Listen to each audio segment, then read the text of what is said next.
He is not alone.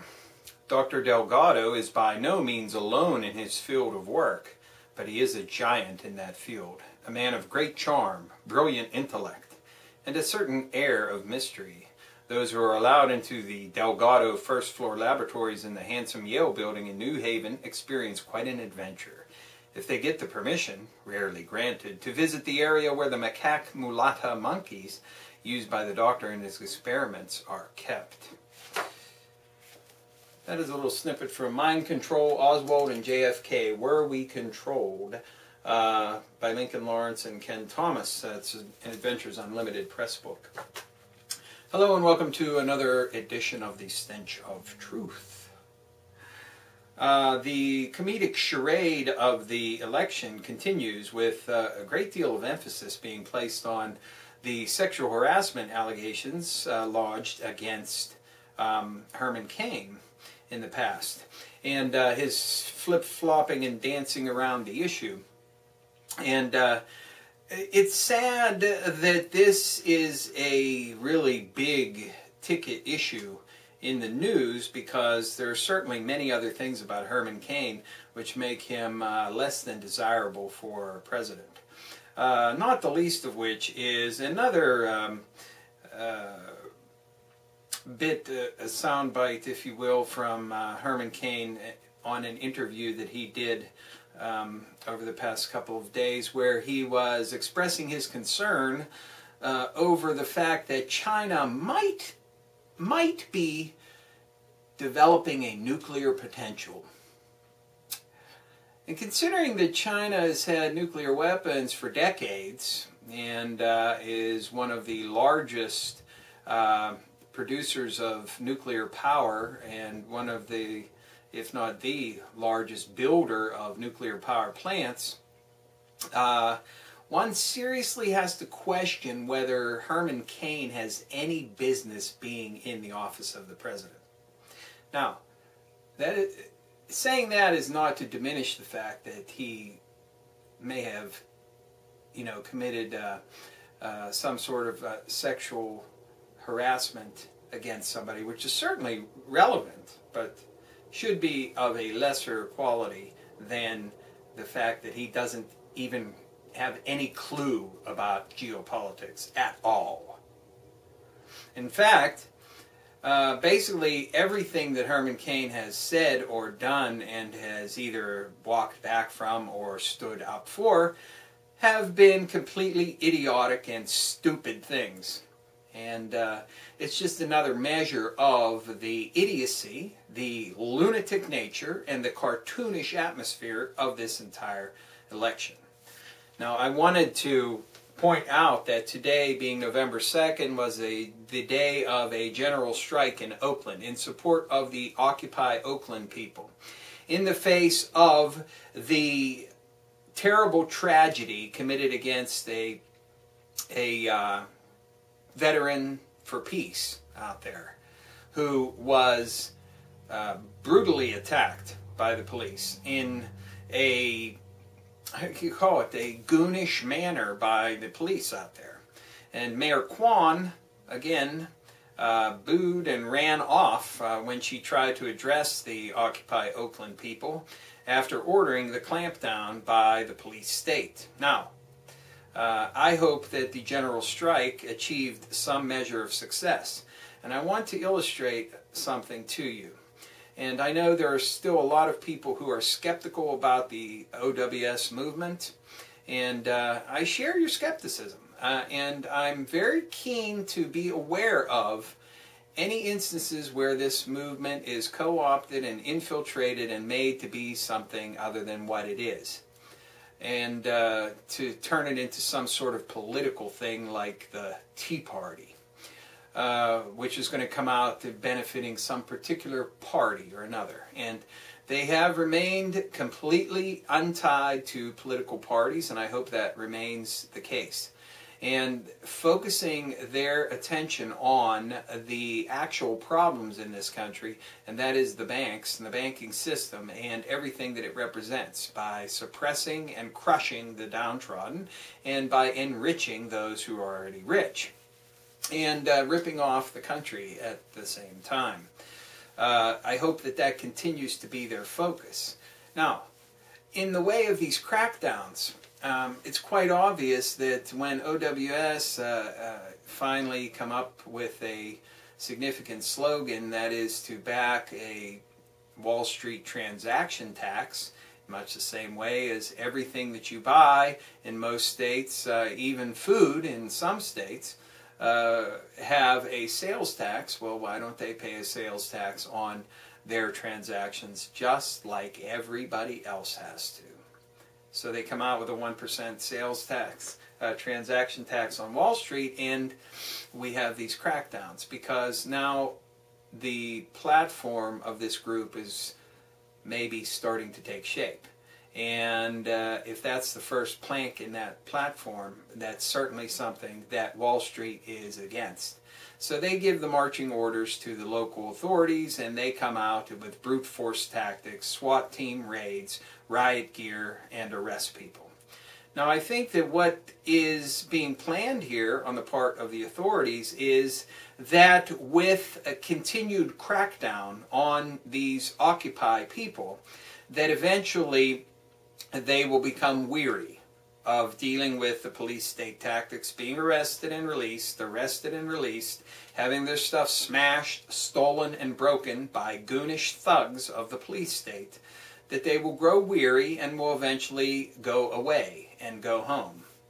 And, you know, as hard as it is for people to deal with this on a continuing basis, I can only hope that they decide to stick this out and more people show up. Remember when Oakland was trampled and crushed under the heels of the fascist police state with the brutal raids, that after that was over, more people showed up marching in Oakland. And I hope that this continues. I hope that their resolve becomes hardened in the face of police state oppression.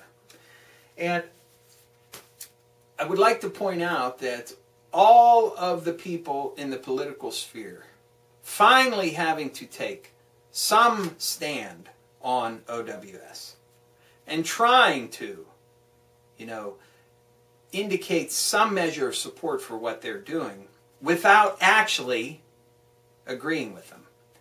All coming out of the woodwork to say, oh, I understand their frustration, and I get this and that and this. But you have Herman Cain saying they don't have any idea what they want. Protesting against the banks is not important.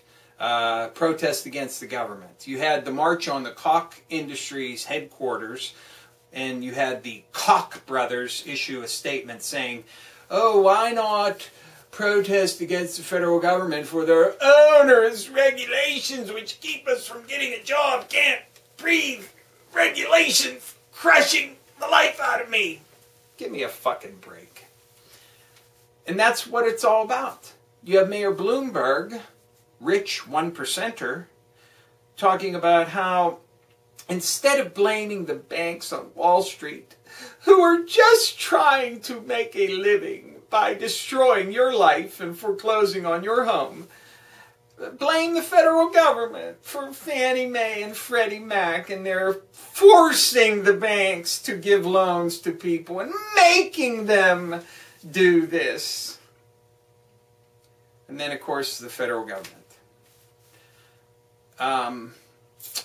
The fact of the matter is that the foreclosures that have been carried out have been done so over 80% of the time by the major banks on Wall Street. And over 80% of the mortgages that were given that turned out to be toxic and sliced up into their derivative pies were done by Wall Street banks. And as you can see with what we have now, where banks are not lending to people, it seems to me that the federal government doesn't have any authority to make a bank do any fucking thing. Otherwise, they might force the motherfuckers to lend some fucking money to a goddamn business so they can hire some fucking people to do a goddamn job.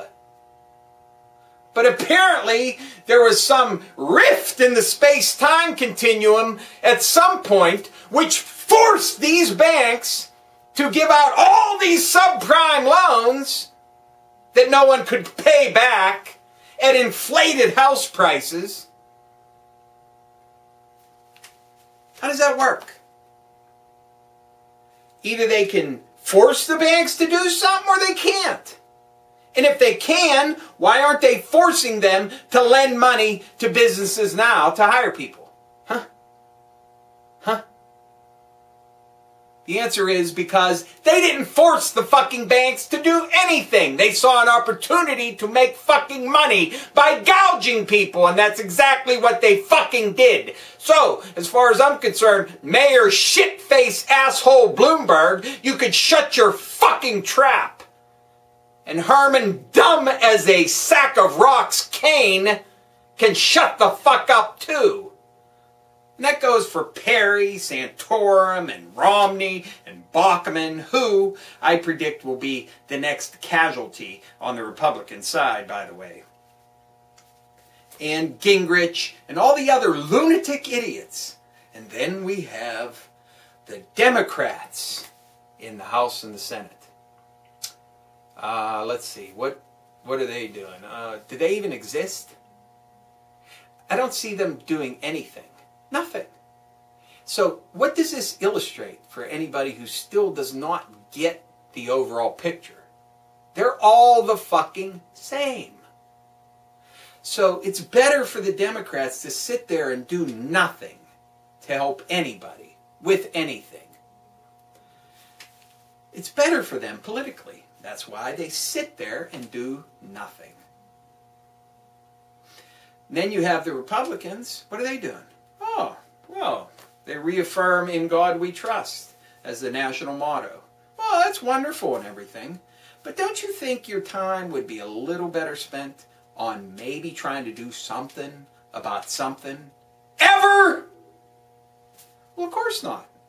Because as long as all the people who pay off all these politicians, as long as they're satisfied, they're sitting there on their trillions of dollars that they got from the Federal Reserve and from the U.S. Treasury, and they're fat and happy, giving out their big, huge bonuses to all of their CEOs and top management officials while they continue to lay people off, add to the unemployment burden of the federal government, and make this country into the shithole that it has become and will continue to go into.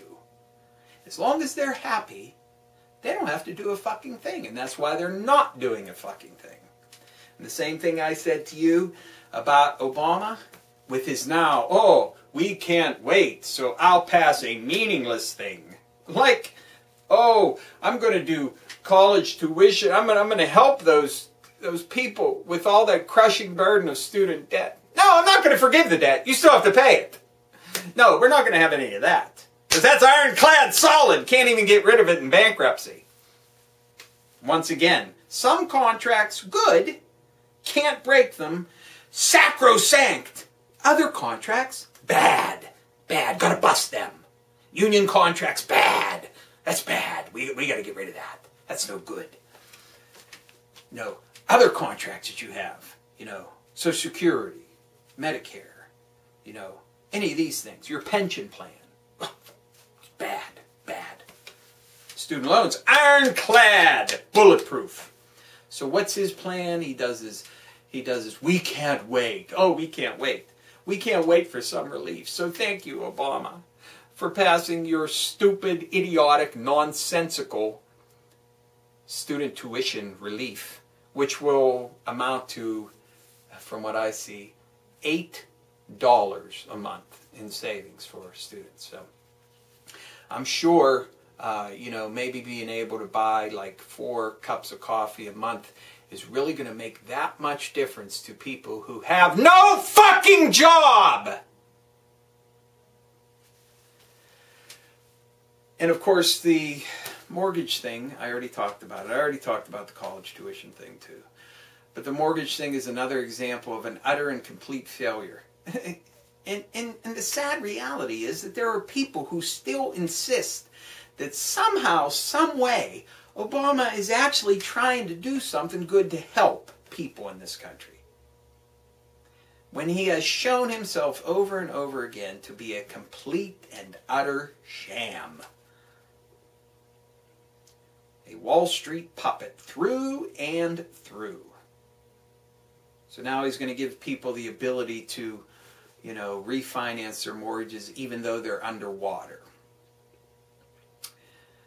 And while that might sound like a good thing, and I guess, you know, in some cases it might be a good thing, but you're still, if you refinance, you're refinancing at the price your house, at the cost of the mortgage that you have now, which may be way more than your house is worth. And then you're tacking on more years. So who actually is going to benefit from that? Yeah, you'll get a lower interest rate, but how much fucking interest are you going to be paying to the goddamn banks? So it's another fucking bailout.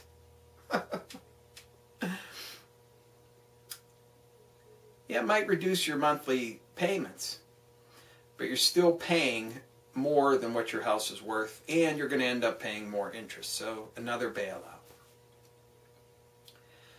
For the banks. Nothing for people. Nothing for jobs. Everything for the banks. And that's all it's ever going to be. And that's why I have hope in Occupy Wall Street. A sliver, a small sliver. Because at least they're focusing on where the fucking problem is in this country. The ultra-rich, the banks, and everything that Wall Street represents, which is anathema to everything that this country should be about. And I hope they can remain unco-opted. And I give my full support to Oakland, and I hope that the general strike serves some purpose today. Hopefully I'll have more to say on it in the future. Thank you. Good night.